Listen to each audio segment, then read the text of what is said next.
Good evening. My name is Randy Fernandez, and welcome to City Beat. City Beat is a show designed to inform and educate the residents of the city of Port Huron about the programs and activities that affect their everyday lives. Our topic today is Port Huron Beacon Hockey, and my guest today is the General Manager of the Port Huron Beacons, Mr. Gino Giacombo. Gino, welcome to City Beat. Thank you, Randy. Well, Gino, it's fall outside. It's starting to get a little cool as we get into winter, and that means hockey. Yes, it does, and it's fortunate for us this year because we have the NHL on strike, so we have excitement going on in the air, a lot more buzz, but people looking to come to get their fix of hockey, and only one place to get it. It's at McMorran Arena. Well, that's exactly right. I mean, with the NHL players being locked out, the only game in town is Port Huron Beacon Hockey. So hopefully our listening audience and TV audience will come down to, we're going to get into that a little bit later in the show, McMorran Arena, and enjoy a 2004-2005 season of Beacon Hockey. You know, let's go back a little bit. As a boy growing up, I went to a lot of Port Huron Flags hockey game. I mean, everything was the flags, the flags, the flags. And then we had the Border Cats in town, and for the last few years we've had Beacon Hockey. Can you explain a little bit about the history of Beacon Hockey and the current owners of the team? Well, yes, Ken and Kristen Dixon are the present owners of the team, and they brought the team here 2 years ago. This will be the start of the third season. They got into the hockey at that time because their children were playing, and they just happened to bump into someone who knew the commissioner of the league, and one thing led to another, and they owned the hockey team. Port Huron had just lost the Border Cats, and the opening for a rink that was already done, they didn't have to worry about building an arena. So it was an ideal fit. They only live 4 hours away. Perfect fit for them, so they brought the Beacons here to Port Huron. Well, again, and I know the city of Port Huron is glad to have the Beacons here and the Dixons. I mean, it means so much to our local economy, the restaurants, the hotels in the area, and again, gives all the residents of Port Huron and St. Clair County something to do in those cold winter months. What's going on? So it was so the Dixons just were new to hockey with their sons and just decided to get in with Richard Brosel, the United Hockey League commissioner, and own a team. Yeah, it's a little longer story than that, of course, owning a hockey It's a team. half-hour show. Yes, exactly. But it was basically that. I mean, obviously you have to be hockey fans in the first place to own a team, and as well having a business in Ohio that's very successful, so they know how to run a business. So there's just that coupled with their passion for the game, and then brought Port Huron Beacons hockey into existence. And you spoke of the flags, trying to get back into that history as well. Well, this year we're going to be giving all the Flags alumni and Border Cats alumni players who still live in the Port Huron area free passes, season tickets to every game. That's great.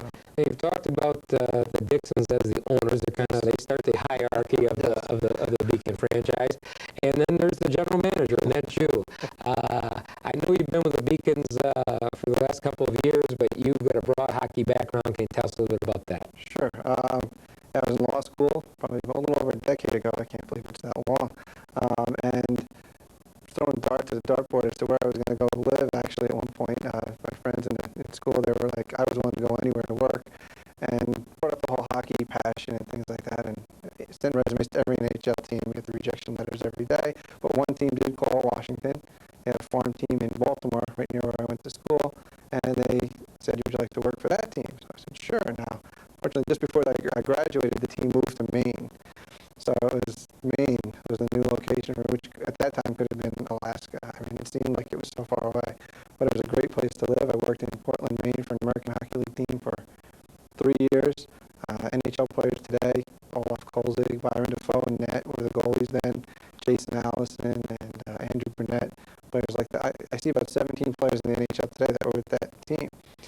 Actually, 3 of the players from that team are coaching at this level. Kevin Kaminsky's in Missouri, and Todd Nelson's in Muskegon, the team that won last year. They were both on the team as players when I was in Maine.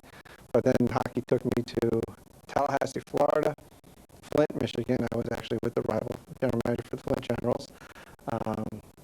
Then the Quad Cities, which is Moline, Illinois, and Elmira, New York, and then I worked for USA Hockey, which is in Ann Arbor, Michigan, for the National Team Development Program, which develops the younger kids for hockey, and then Port Huron. Well, one thing about hockey, your experience from the East Coast to the Midwest to the South, hockey's in all 50 states, and it's growing. It's one of the fastest growing sports around. Oh, it's amazing the growth in the United States alone. Having even worked for USA Hockey, seeing the top 22 American players each year come into that program to develop as they get older, and to see now in the past few years, Los Angeles, the kids from Texas. It used to be Boston, Minnesota, Michigan. That was it. And now you're seeing kids from every state. Roller hockey's started kids at a young age, and so hockey's picked up everywhere. But Port Huron alone is a huge hockey town to begin with, and it's had the history for a long time. Well, there's no doubt you mentioned those cities. We have our annual Silver Stick tournament, which is the largest in North America. I mean, we get Florida, we get Dallas, Texas, we get California, we get Alaska. So it's being played over, and it's a sport that you see kids starting out 3, 4 years old. If they can walk, they can skate. Well, I'm assuming that American Hockey League background really gave you the impetus and the knowledge to I'm assuming you didn't start off as a general manager right out the door. It's given you the experience over the years to, again, try to mold the Beacons into the team that you and the new coach, we're going to talk about in a minute, want to be.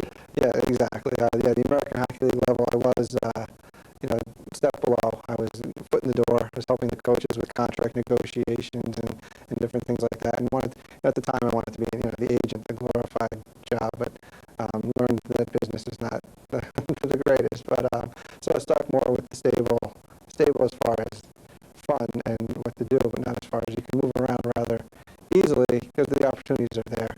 And that's why I've jumped around. But now I'm actually, my wife's from Michigan, so we've actually settled in Michigan, and that's why I'm here for the long haul. And like I said, the Beacons hopefully for a long time to come. Well, we're happy to have you here in the beautiful city of Port Huron. We talked about the Dixons. We talked a little bit about your background. I've been reading the papers. There's a new coach who's on board. Mm-hmm. Can you tell us a little bit about him Sure. and his background? Rick Aduno, he was a guy that we were looking at when we were looking for a coach earlier in the summer. And he had held back a little bit because he was he was the coach of Greensboro, and his loyalty was to the team in Greensboro. And fate, whatever happened, unfortunately for Greensboro, that team, ownership-wise, they're no longer in existence. And so he became available, and timing was right, and we jumped on him because he's had long history in the East Coast Hockey League, which is parallel level to this league, with success. He's had 600% winning seasons. He's won a few championships. He knows how to recruit at this level, and he's a name. I mean, I've gotten so many voicemails from people just who I don't even know, just saying we heard Rick Aduno was your coach, and congratulations, you got a good man, things like that. So I'm looking forward to it. I'm sure he's a great guy. I hope to meet him. Yep. What can you tell us from Greensboro, South Carolina, other teams that he's coached, the style of play that he's going to bring to Port Huron Beacon hockey this year? Well, that was another thing that he was a perfect fit for, was Port Huron hockey. That was a key element for coaching in Port Huron. Port Huron needs the work ethic, the work hard, come to play every night type philosophy, and that's what we got when we talked to a lot of players who once played for him and when we did our background checks and things like that. There were plenty of qualified coaching candidates who had the finesse style, and their systems were that, which helped, they were great. But for Port Huron, in this small building, you need the physical, young, tough, hard-hitting team that Port Huron demands. And they're very knowledgeable in Port Huron. You're not going into Florida where the wins and losses are, how do people gauge we have a good team. People know if they have a good team based on whether they're entertained when they come to the rink, and that's what we hope to put forward. So you're telling me as a fan, we like to muck it up, so to speak. Yes, I like to watch that. Well, and that's the beauty of the game, is the physical contact, the checking, and some teams, they play like a trap, a boring, dull style where you can win your 1-2-0 games every night, but it's not the entertaining game. So if you're looking to win, 70 games, but be falling asleep, that's one thing. If you're looking to make the playoffs and win over half your games and still provide entertainment every night to the fans, it's showing a team that's really out there to work hard, and they're playing hockey. They're not just going through the motions, which you can find in some places, and that's, like I said, what we wanted to avoid. Since again, this area, people know their hockey. They're from youth all the way up. The Silver Stick I mean, that even draws amazingly, well. People want to see that quality hockey. They don't want to just see, the finesse edge of it.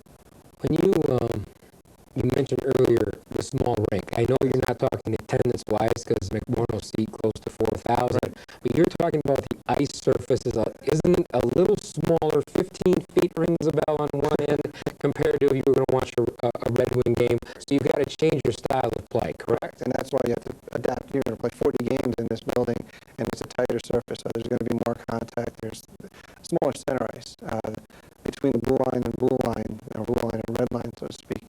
There's less room than in other rinks where the center ice opens up more, which allows for, again, more skilled players to be wide open in a larger rink. And in our rink, there's more hitting, and you are also, even though it is small, it is not small in attendance, but it is comfortable. In other words, it's not a bad seat in the house, and someone in the back row hears the boards when there's a check as if they're right in the play.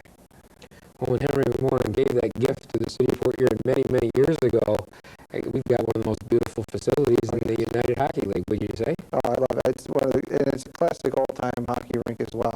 You walk in the building without even seeing an empty arena in McMorran, and you just feel that hockey feel to the arena. It's not sterile like some of the newer buildings, and it's just the sound as well. I mean, if you're at a game, every slap shot, every hit, every check, it echoes the way the building is shaped, and the crowd itself can add a few goals just on their noise level. They can get louder than the 12,000 seat arena in McMorran with the way it's set up.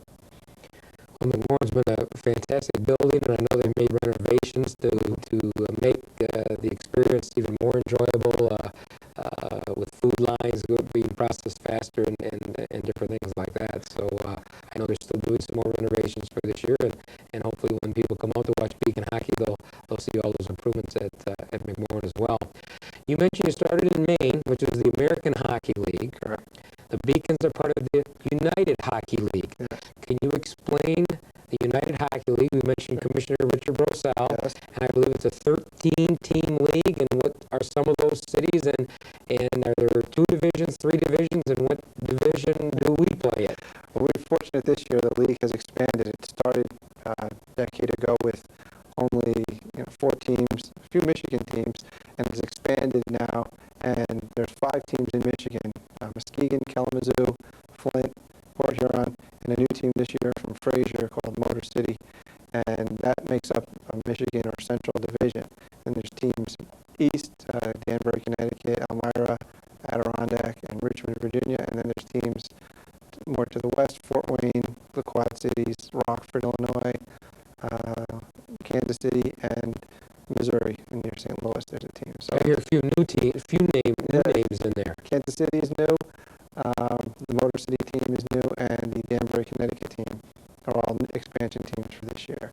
So the league is growing every year, and there's always work on expanding even further, at the same time keeping the footprint intact for the team, so we don't have to travel. We don't want anybody in Alaska into the league.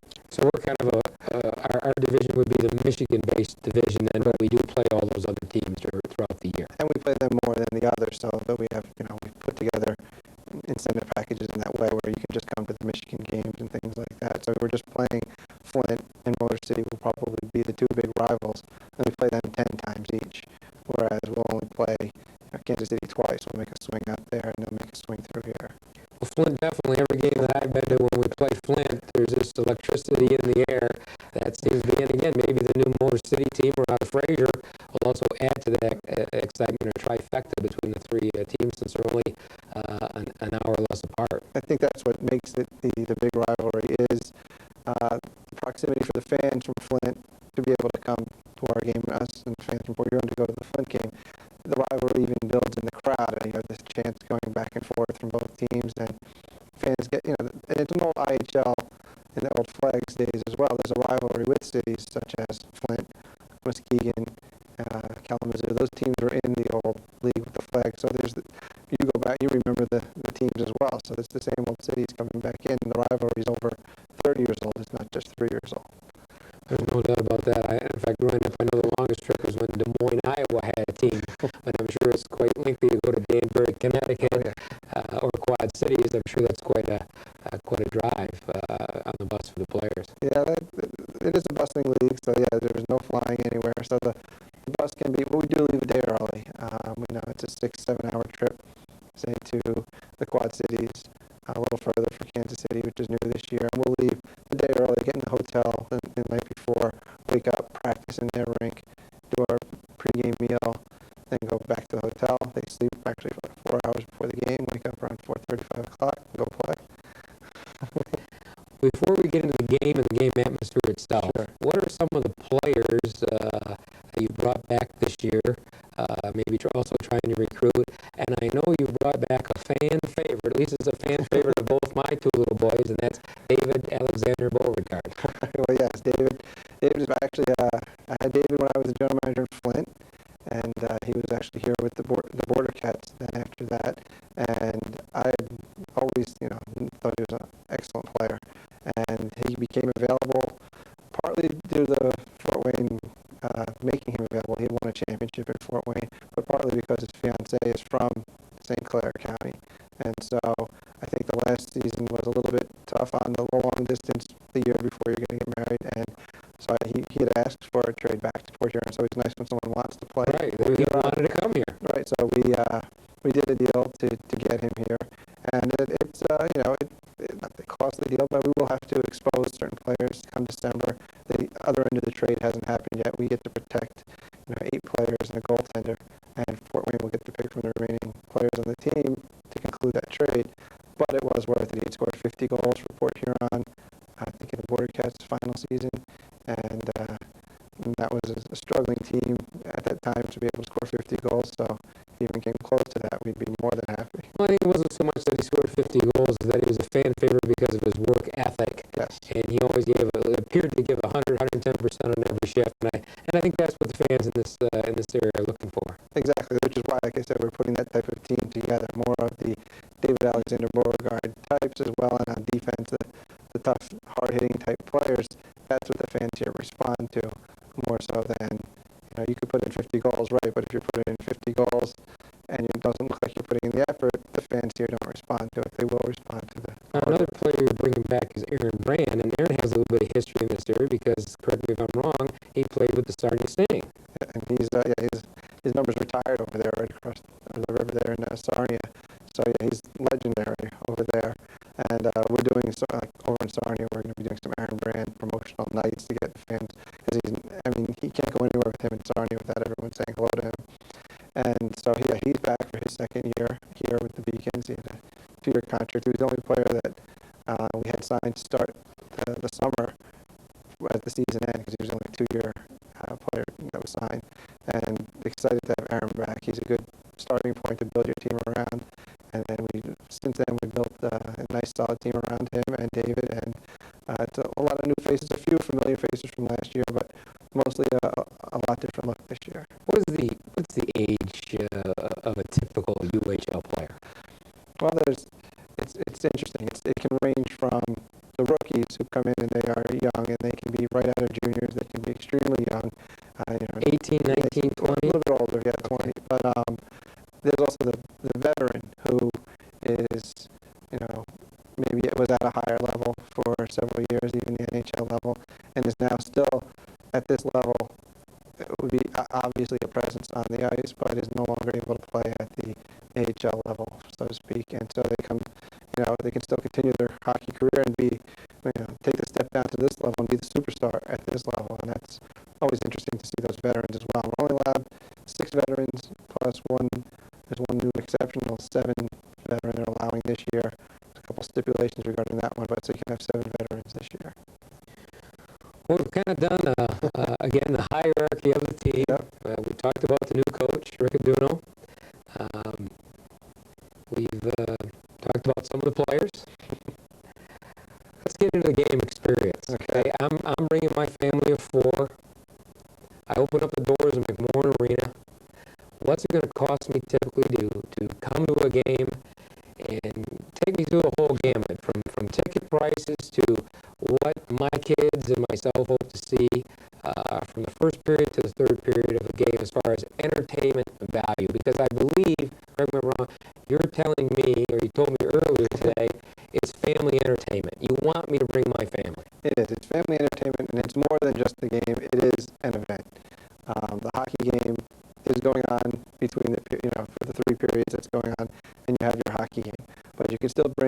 your kids and even the younger kids who even may not even be paying attention to the game for the full game, and there's still enough going on the sides that it'll keep the kids entertained. The mascots running around. There's every stoppage of play there'll be a promotion, giving away dinners here and gift certificates to the movies here, and there's they're done in like game show format. Let's make a deal, and Family Feud style, just fun style games we do during intermissions.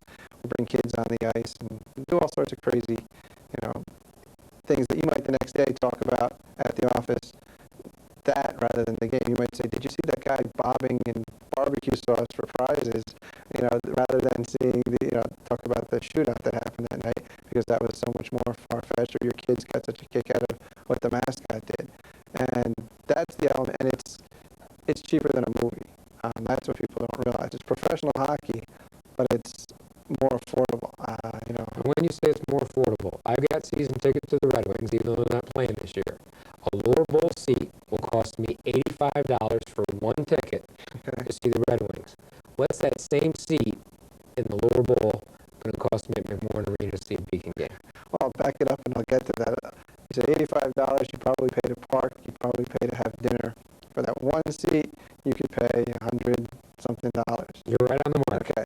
If you paid $174 at the Beacons, you get 20 games. 20 games. You get half the season. So for my one NHL game, I get half the season. You get half a season for one ticket, one NHL game. I mean, you can get in. The kids can get in for $7 in our in McMorran. You can get a ticket for $8. They do go up 10, 13, 15 if you want to sit right on the glass.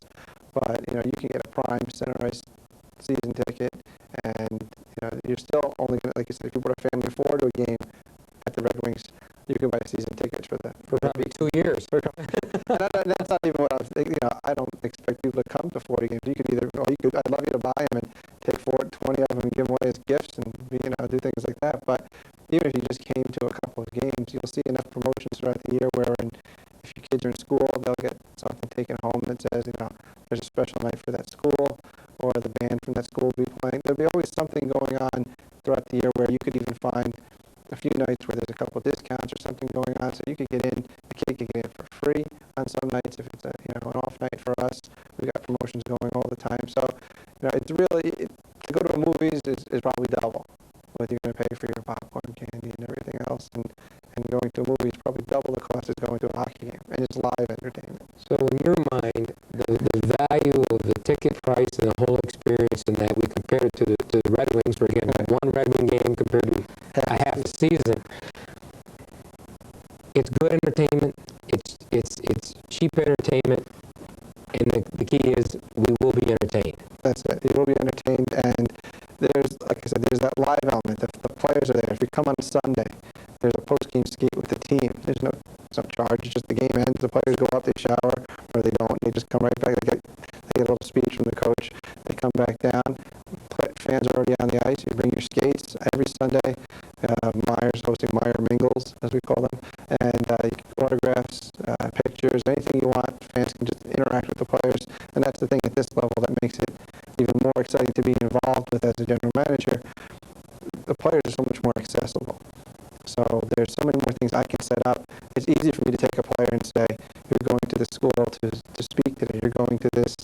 You'll see the players throughout town bagging groceries over here and, doing different things and different autograph signings all over the place, which is harder to get when you're at that higher level because the players their time is valuable and they're commodities. So this year you've made it a priority with the players that you and Rick are bringing in, that they're going to be out there in the community, accessible in the community. You mentioned Sundays to be on the ice after the game, win or lose. Right. But they're going to be out in the schools. They'll come and speak to the Rotary or Kiwanis or any group like that. They're going to be there. They're going to be part of the community as well as being part of the Beacon team. Exactly. Their job is 50% on the ice, 50% off of the ice. And there's an Adopt a Beacon program we've established where every school in the area is going to have one player assigned to that school for the entire season. And then they'll have their set day every week that they will show up and do whatever is asked of them, whatever they need to, and they will just become familiar with that school, and that school will have them. As far as throughout the community, they come to me after practice. There's a hospital they need to go to. There's a school they need to go to. There's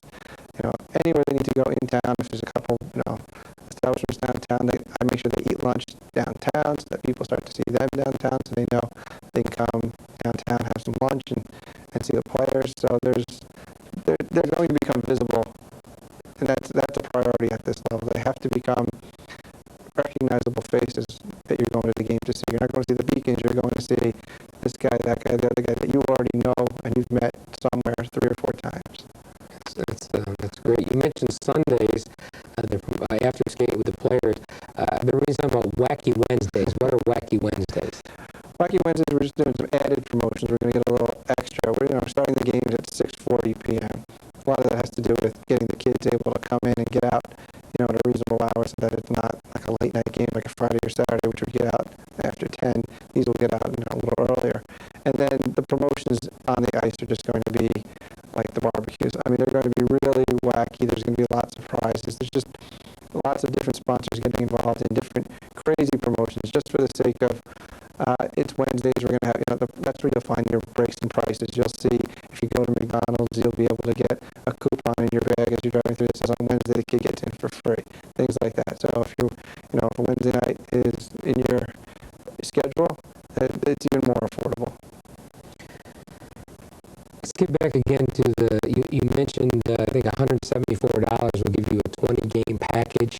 Yes. And tickets for kids sometimes are free, sometimes they're $7.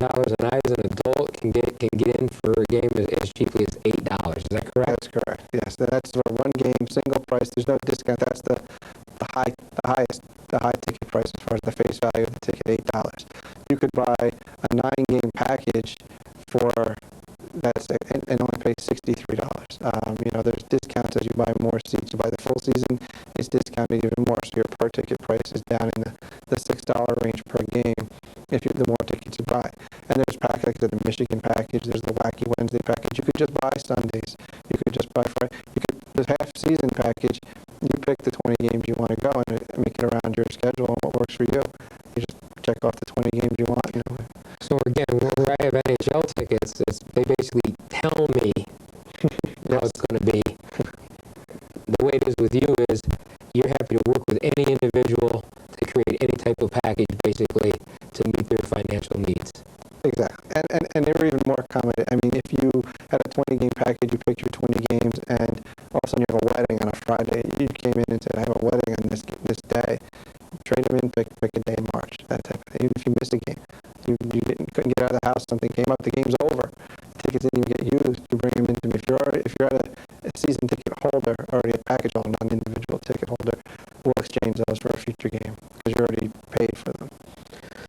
If our audience wants to find out more about Beacon Hockey, can you give us a phone number and a website that they can turn to? Sure, it's beaconshockey.com. It's a brand new website this year. It's got a little interactive area for kids and kids zone and things like that.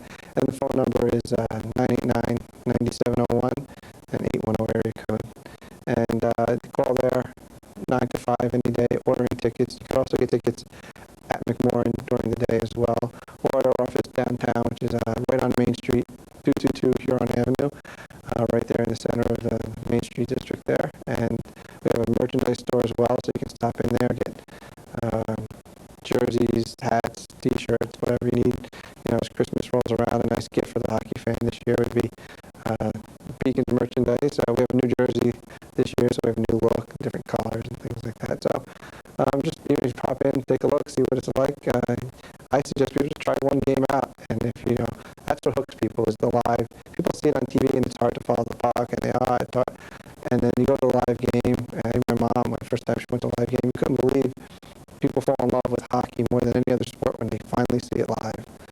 So. Well, there's no doubt. I've been to games. It's an enjoyable experience. It's really a family experience, and I agree with you. I encourage everyone to at least come out one time, experience. I think they'll be hooked. Yes.